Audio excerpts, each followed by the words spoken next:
Mais tout d'abord, que sont ces valeurs non négociables? Le terme a été employé par le pape Benoît XVI, et je vais reprendre la définition qu'on a donnée le Père Bernard, ici même, il y a 11 ans. Valeurs qui ne peuvent pas être mises en discussion et pour lesquelles aucune compromission n'est possible. Lors de cette session sur Veritatis Splendor, la liste suivante de valeurs non négociables a été donnée. En premier, Dieu, le bien par excellence. Si Dieu est rejeté, alors les autres valeurs le seront aussi. Ensuite, la famille, cellule de base de la société, souveraine dans le don de la vie et l'éducation des enfants, que l'État devrait protéger au lieu de lui voler ses prérogatives.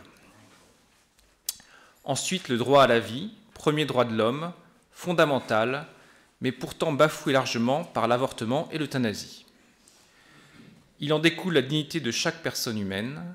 Chacun doit être respecté et non traité comme un objet, une chose, un moyen ou le résultat d'un projet parental, par exemple. Cela implique d'autres valeurs non négociables. L'interdiction de l'adultère et de la pornographie, le respect de l'innocence des enfants, le refus absolu du vol, sans lequel on ne pourra jamais surmonter la grave crise économique mondiale actuelle, et le refus absolu du mensonge, qui empêche la confiance entre les hommes. Maintenant que nous avons rappelé les valeurs non négociables, comment aller sans peur à contre-courant en étant les témoins? Alors, nous n'avons pas de réponse toute faite à cette question, mais nous allons vous proposer quelques pistes tirées de notre vie. Concernant Dieu, nous n'avons jamais caché que nous étions chrétiens catholiques pratiquants. Par exemple, lorsque nous avons des amis à la maison, nous bénissons le repas comme d'habitude et nous leur proposons de participer à la prière familiale le soir. Cela s'applique aussi aux amis des enfants. Nous avons toujours été très sensibles aux droits de la vie. En effet, moi j'ai été abandonnée à la naissance et adoptée après quelques péripéties à l'âge de 9 ans. On me demande parfois si j'ai des ressentiments vis-à-vis de mes parents biologiques que je n'ai jamais connus. La réponse est non. Au contraire, je suis reconnaissante envers ma mère biologique de m'avoir donné la vie. Étant née en 1976, l'année de la dépénalisation de l'avortement en France, je me suis dit qu'à quelques mois près, j'aurais pu jamais le voir le jour. Mes parents adoptifs ont fait preuve de courage pendant toutes les démarches qui ont été très compliquées. Et certains de leurs amis leur conseillaient de me rendre à la DAS et plutôt de prendre un chien parce que ça faisait moins de problèmes. Donc ils ne sont pas restés très longtemps, leurs amis. Au début de notre mariage, lorsque nous étions parisiens, nous participions aux marches et manifestations pour la vie et nous avons continué, y compris après notre installation à Sens. Manifester est déjà une chose, mais ça ne suffit pas. C'est pourquoi nous avons été heureux que l'UNAF, sous l'impulsion de la CNAFC, organise annuellement, le jour de la fête des mères, une collecte en faveur des organismes qui aident les mères en détresse. Enfin, depuis 2016, Xavier s'est investi en politique au sein du parti politique VIA, La Voix du Peuple, anciennement parti chrétien-démocrate, parti dont les statuts mentionnent le respect de la dignité de toute personne humaine, de sa conception à sa mort naturelle, avec une attention particulière portée aux plus fragiles et aux plus démunis. Quand on pense qu'en France, il y a 220 000 avortements par an, c'est-à-dire 30 avortements pour 100 naissances, combien de femmes formidables et merveilleuses comme mon épouse et d'hommes sont ainsi éliminées? Les récentes agitations en France sur le sujet montrent bien qu'être opposé à l'avortement est bien une opinion à contre-courant.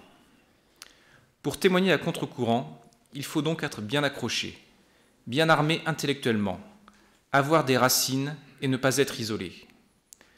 Pour cela, nous avons eu de la chance, dans notre jeunesse, de bénéficier de plusieurs sources. Tout d'abord, le scoutisme. Nous avons tous les deux découvert le scoutisme vers l'âge de 12 ans, à Auxerre, au sein des guides et scouts d'Europe. Sans entrer dans le détail de la pédagogie scout, rappelons les 5 buts du scoutisme. La santé, la formation du caractère, le sens du concret, le sens du service et le sens de Dieu. Vous aurez noté la formation du caractère, étape indispensable. Le scoutisme insiste également sur l'engagement concrétisé par la promesse scout. De plus, c'est lors d'épreuves prévues dans la progression scout que j'ai été amené à étudier mes premières encycliques de Jean-Paul II. Lors de notre adolescence à Auxerre, nous avons également pu bénéficier d'un ciné-club organisé par l'AFC d'Auxerre. Grâce aux explications, nous abordions divers sujets peu ou mal enseignés à l'école à travers de films. Par exemple, l'action de Pie XII auprès des Juifs avec le film Le pourpre et le noir, l'évangélisation des Indiens avec le film Mission, ou encore le totalitarisme soviétique avec le film L'Aveu. Nous avons également bien apprécié les camps de jeunes proposés par Ictus, qui nous ont donné des bases en philosophie et sur la doctrine sociale de l'Église. Les camps étaient dirigés par Jacques Trémollet de Villers et s'appuyaient sur les ouvrages de Jean Housset. Ensuite, et cela rejoint la valeur de la famille, il nous semble important de se donner les moyens de vivre au mieux le sacrement de mariage. Pour cela, une fois mariés, nous avons participé à plusieurs équipes Notre-Dame pour essayer d'approfondir notre spiritualité conjugale, avec notamment la prière conjugale quotidienne. Puis, ayant découvert la famille missionnaire de Notre-Dame, nous sommes devenus membres d'une cordée de couples. Pour ceux qui ne connaissent pas, il s'agit de s'encorder à Notre-Dame-des-Neiges et d'avancer pas à pas sur le chemin de la sainteté avec d'autres couples, avec des points d'attention ou d'effort. Mais comment être témoin ? Tout d'abord, bien sûr, il faut vivre de ses valeurs, c'est un témoignage très important. Mais chacun peut faire davantage. Notre premier témoignage a été lors de nos fiançailles. Déjà, il y a 27 ans, le sens des fiançailles s'était perdu. La grand-mère paternelle de Xavier nous racontait comment sa coiffeuse ne comprenait pas que nous n'habitions pas ensemble. Elle était vraiment déroutée, la pauvre coiffeuse. Je résidais alors dans un foyer de jeunes filles tenu par des religieuses. La mère supérieure aussi était assez déroutée, sachant que nous vivions de véritables fiançailles, parce que j'ai vécu du mois de septembre jusqu'au mois d'avril dans ce foyer, et au mois d'avril, je me mariais. Donc elle ne comprenait pas que je vienne dans un foyer pour quelques mois. C'était un peu ridicule, mais bon. Et du coup, elle nous a demandé de venir témoigner sur le sujet avec Xavier auprès des autres résidentes. C'est la première fois qu'un garçon rentrait dans le foyer. Toute une histoire. Une fois mariés, nous avons accueilli la vie avec nos 9 enfants, qui ont aujourd'hui de 24 à 23 mois. Régulièrement, lorsque j'annonce que j'ai 9 enfants, les gens me font répéter, suivi de questions, ou alors ils me demandent une attestation pour aller chercher les sacs jaunes, par exemple de poubelle. On m'a demandé que je montre ma carte, ma feuille d'attestation vitale pour savoir si j'étais pas une nounou, en fait, mais que c'était bien mes 9 enfants. J'étais un peu scotchée, mais bon. Donc, du coup, voilà, on me demande souvent s'ils sont tous à moi ou à vous, s'ils sont avec le même père, si j'en veux encore, ou c'est fini là, hein. Donc, pour répondre à ces questions, nous avons dû témoigner ce que nous vivions en tant que famille nombreuse catholique. C'est ainsi que nous avons fait l'objet d'une émission télévisée il y a une dizaine d'années. Alors, à l'époque, on n'en avait que 6, on attendait le 7e. C'est quoi l'amour, au cours de laquelle nous espérons avoir pu transmettre quelques messages. Lors de notre arrivée à Sens il y a 18 ans, nous avons adhéré à l'AFC de Sens, l'AFC qui signifie Association familiale catholique, et voici le premier article de ses statuts. Il est formé entre père et mère de famille, se réclamant de la doctrine sociale familiale de l'Église, ou l'approuvant, et qui habite la ville de Sens et ses environs, une association familiale dont les conditions stipulées par la loi du 1er juillet sur les associations. La famille, communauté de vie et d'amour, union d'un homme et d'une femme, établie par le lien indissoluble du mariage librement contracté et affirmé publiquement, ouverte à la vie, éducatrice de ses membres, cellule de base de la société, constitue la référence de cette association familiale catholique. Elle fonde son action sur l'enseignement familial et social de l'Église catholique, et se propose de le faire connaître, d'aider les familles à en vivre et d'agir dans la société pour sa mise en application. Donc, au bout d'un an, j'ai été élu président et avec le conseil d'administration, nous avons travaillé pour mettre en œuvre cet article en rencontrant nos élus, en organisant des conférences et des manifestations. De cet engagement découla aussi mon engagement au sein de la Manif pour tous iconaise contre la dénaturation du mariage. Au bout de 12 ans, j'ai abandonné la présidence pour la vice-présidence, donc afin de me présenter aux élections législatives de 2017, donc sous l'étiquette PCD. Et donc mon engagement politique s'est poursuivi notamment lors de la dernière campagne présidentielle, puisque donc via le nouveau nom du Parti chrétien-démocrate, était un des partis soutiens d'Éric Zemmour.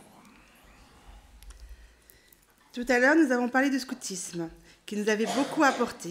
Nous avons voulu aussi apporter notre contribution. Nous avons tous les deux servi en tant que chef d'unité avant notre mariage. Et une fois mariés, nous avons servi en tant que cheftaine de groupe pour moi et commissaire des districts pour Xavier. Nous avons évoqué aussi l'éducation qui était la responsabilité des parents. Cela a été très important, surtout lorsqu'un ministre de l'Éducation comme M. Payon indique qu'il faut arracher l'élève à tous les déterminismes et cite en premier le déterminisme familial.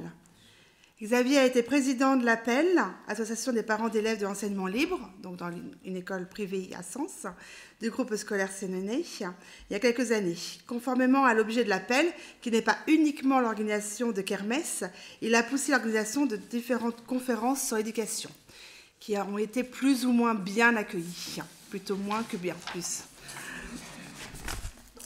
Quelques années plus tard, dépité par ce qui nous était proposé dans les écoles sénonaises, à l'aide d'avec un autre couple et le soutien de la famille missionnaire Notre-Dame, nous avons créé l'école Sainte Famille en 2013. Pour la petite histoire, il faut savoir que ma maman était directrice depuis pratiquement 40 ans d'une école privée, donc sous contrat à Auxerre.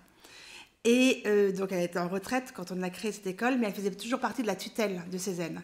Donc c'est-à-dire que c'est elle qui a engagé les nouveaux directeurs de l'enseignement catholique dans Lyon.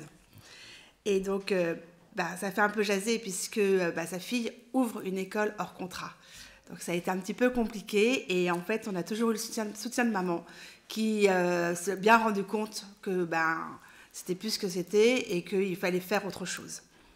Donc ça a apporté beaucoup à nos enfants et aux élèves qu'on a eus, mais par le manque d'effectifs, on a dû fermer l'école en 2017. Alors en conclusion, oui, il ne faut pas avoir peur d'affronter le courant, et c'est une preuve de vie. Car le dicton dit bien, être dans le vent, c'est une ambition de feuille morte. Mais alors, nous n'avons pas fait un exposé académique, mais au travers de notre expérience, il nous semble donc important de se former, et assister à cette session est un bon début, de ne pas être seul, donc le proverbe dit tout bien, un chrétien isolé est un chrétien en danger, et je pense que pouvoir se soutenir les uns les autres est important. De faire confiance à la Providence et de prier Saint Joseph, en effet lui aussi a dû aller à contre-courant, et surtout donc de prendre Jésus comme modèle de courage qui a donné sa vie pour nous. Ainsi nous pourrons tous aller sans peur, à contre-courant, en témoin des valeurs non négociables et donc de Jésus.